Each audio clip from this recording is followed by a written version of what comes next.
Ons is almal bewus van die onlangse hofuitspraak teen die Departement van Landbou met betrekking tot back-enclosure in Suid-Afrika.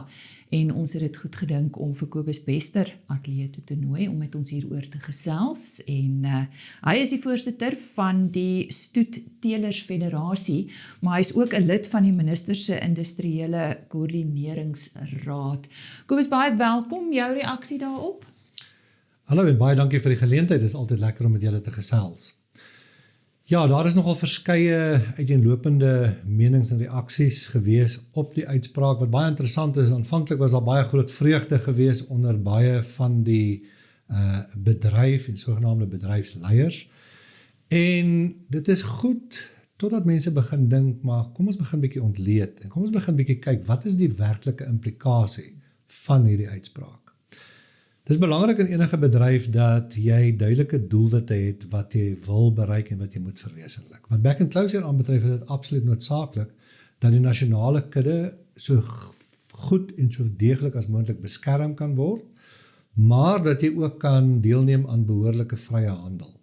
So daar's 'n paar goed wat regtig belangrik is en wat noodsaaklik is. En wanneer 'n mens kyk na so 'n uitspraak, dan moet jy vir jouself altyd vra, wat is nou bevorder in hierdie uitspraak om ons nader te bring aan die doelwitte wat ons het vir die rooi vleisbedryf en beesvleis wat so sterk geraak word deur hierdie siekte? Wat is die beesvleisbedryf beter af as gevolg hiervan? Wanneer ons daarna kyk, dan moet ons vir mekaar eerlik kan sê dat een van die goed wat positief is die feit dat in 'n bureaukratiese stelsel waar 'n regering of amptenary van 'n regering, die departement byvoorbeeld hulle self baie keer bevind, is dit belangrik dat hulle ook besef, hoor jy, maar daar is nog 'n hof waartoe mense hulle kan wend, sou dinge nie reg in aanhalingstekens verloop nie. So, daai is 'n positief. Kom ons kyk nou na verder. Wanneer ons kyk na die uitspraak, dan is dit so dat daar word melding gemaak van boere wat self kan ent. Maar die waarheid is, ons ent alreeds self. Ons het op die oomblik toegang in georganiseerde strukture tot back-enclosure enstof wat ons alreeds voor die uitspraak gehad het. Nie noodwendig in die getalle en die volumes wat ons gehad het, maar die feit van die saak is, hier het letterlik miljoene dosisse ingekom in Suid-Afrika. Hier is nog 'n paar miljoen dosisse op pad.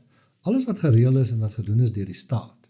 En nou moet jy vir jouself vra, goed, hoe gaan ek hierop kan kapitaliseer? Gaan ons regtig die bedryf vorentoe vat?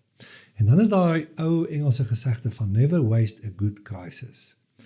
Wat het ons reg gekry op die oomblik? Daar's talle produsente wat dink, wel, nou het ek vrye toegang tot genoeg enstof, wat belangrik is, behalwe vrye toegang moet verantwoordelik aangewend word. Ek wil jou net stop daar. Ons het toegang tot enstof. Is daar genoeg enstof? Jy het wel toegang, maar gaan jy dit kan kry? Dis die belangrike vraag. En die belangriker vraag is, die toegang wat jy kry, gaan jy dit beheerst en gecontroleerd, sonder dat jy die beheer daarvan weggee aan enige iemand, gaan jy dit beheerst en gecontroleerd kan aanwend. Want dit help nie net ons ent op 'n lukrake wyse en ons is nie naspeurbaar nie. Dis waar die ding inkom van 'n goeie krisis moet nie gemors word nie. Suid-Afrika het die geleentheid nou om hulle huis in orde te kry. Die Suid-Afrikaanse produsent moet nou hand in eie boesem steek. En nou is die tyd wat jy regtig vir jouself moet vra, om uit te kom by 'n groter doelwit. Ons wil graag in Suid-Afrika ons vleis kan uitvoer. Land uit. Ons wil valuta verdien. Die vleis wat op die oomblik uitgaan uit Suid-Afrika uit, word verhandel teen min of meer 50% van internasionale kommoditeitsprys vir rooi vleis, vir beesvleis.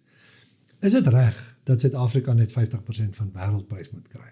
Dan moet ons vir onsself vra, hoekom is dit nie reg nie?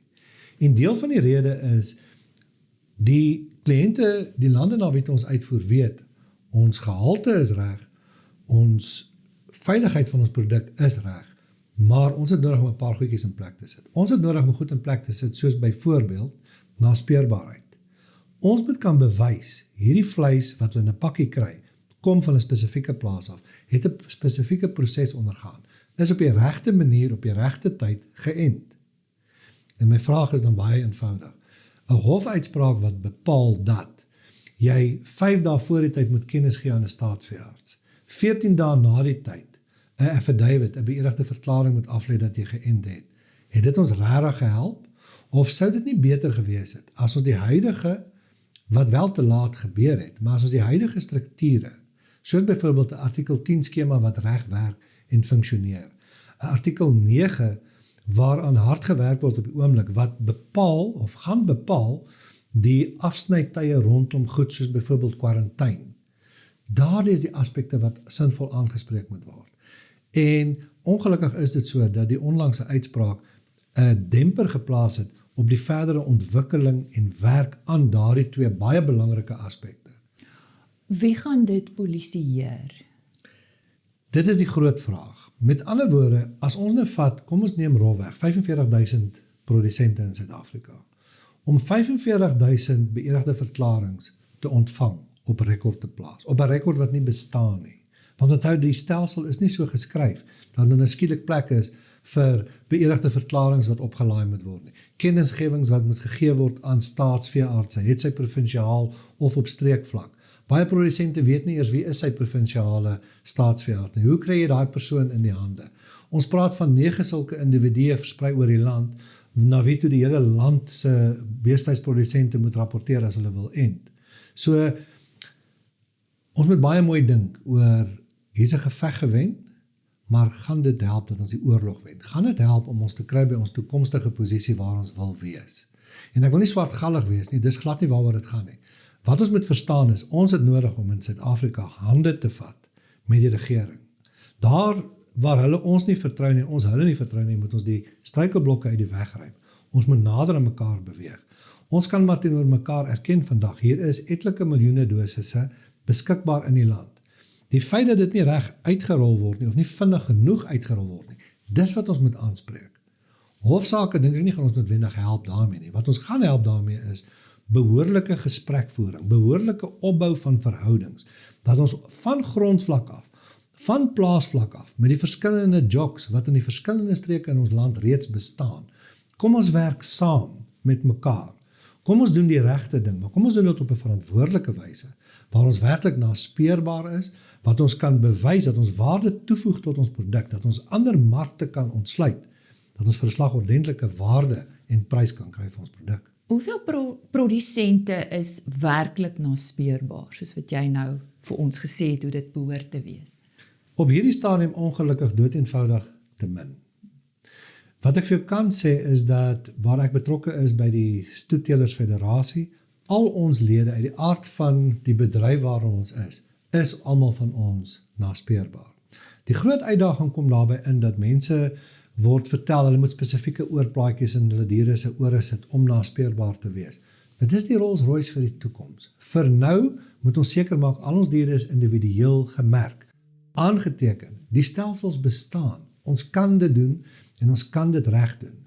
Maar ons het samewerking nodig tussen produsente, al die pad op tot en met die regering, wat ons hierdie ding saam aanpak en saam hanteer. En as ons dit saam aanpak, gaan ons sukses behaal daarmee. Kobus, om jou af te sluit, jy het nou genoem van 9 persone wat beskikbaar is om die polisieering toe te pas. Wat se oplossing is daar? Wat wil jy nou vir die produsent op die plaas sê? Hy moet nou hierdie doen, maar nou kry niemand in die hande om hierdie plan uit te voer nie. Gee vir ons onmiddellike oplossings vir die onmiddellike probleme. Die belangrike ding om te besef is dat daar is stelsels beskikbaar waar jy kan aanhaak, waar elke produsent die geleentheid het om aan te haak, om by die regte ding uit te kom, om die regte ding op die regte manier te doen. Daar is stelsels wat geïmplementeer kan word, maar jy moet begin by 'n kopskuif. Elke produsent moet 'n kopskuif maak in sy eie kop, waar hy vir homself sê, ek gaan my diere behoorlik merk. Ek gaan verantwoordelik optree. Ek gaan seker maak, alle diere is geënt, die koue ketting word gehandhaaf. Daardie diere wat geënt is, word aangeteken op 'n stelsel, word behoorlik op rekord geplaas. Dit help nie net ons end nou en dan laat vaar ons dit nie. Ongelukkig is dit so dat boere het nog altyd toegang gehad, of vir baie jare al toegang gehad, tot brucellose entstof. Minder as 17% van ons land se teeldiere is gespuit teen brucellose. Boere het die geleentheid gehad om dit self te doen. Ons het nodig om die nodige dissipline toe te pas, om deel te neem aan 'n stelsel, 'n rekordhoudingsstelsel op 'n verantwoordelike wyse, die regte ding te doen en dit op te volg. My groot vrees is dat back and closure gaan op 'n stadium onder beheer blyk te wees en dan gaan ons pogings verslap, gaan ons nie meer nougeset wees op die regte ding nie. En dan gaan hierdie gogga weer groot word en hy gaan weer vir ons seer byt. Ons moet die verantwoordelike ding doen, ons moet ons diere op rekords kry, behoorlik gemerk, naspeurbaar, en ons moet sorg dat daardie naspeurbaarheid end uitloop saam met die dier wat verhandel word, van waar die kalf gebore is, tot waar die uiteindelike karkas land in 'n abattoir. Kobus, baie dankie. Kobus Bester, hy is voorsitter van die Stoetteelers Federasie en ook lid van die minister se industriële koördineringsraad, en hy het vandag met ons gesels oor die onlangse hofuitspraak teen die Departement van Landbou met betrekking tot back and closure.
Hulle is 'n bietjie vreemd, nee. Geïnspireer deur Gazoo Racing, die nuwe Corolla Cross GR Sport, propvol lewenslus.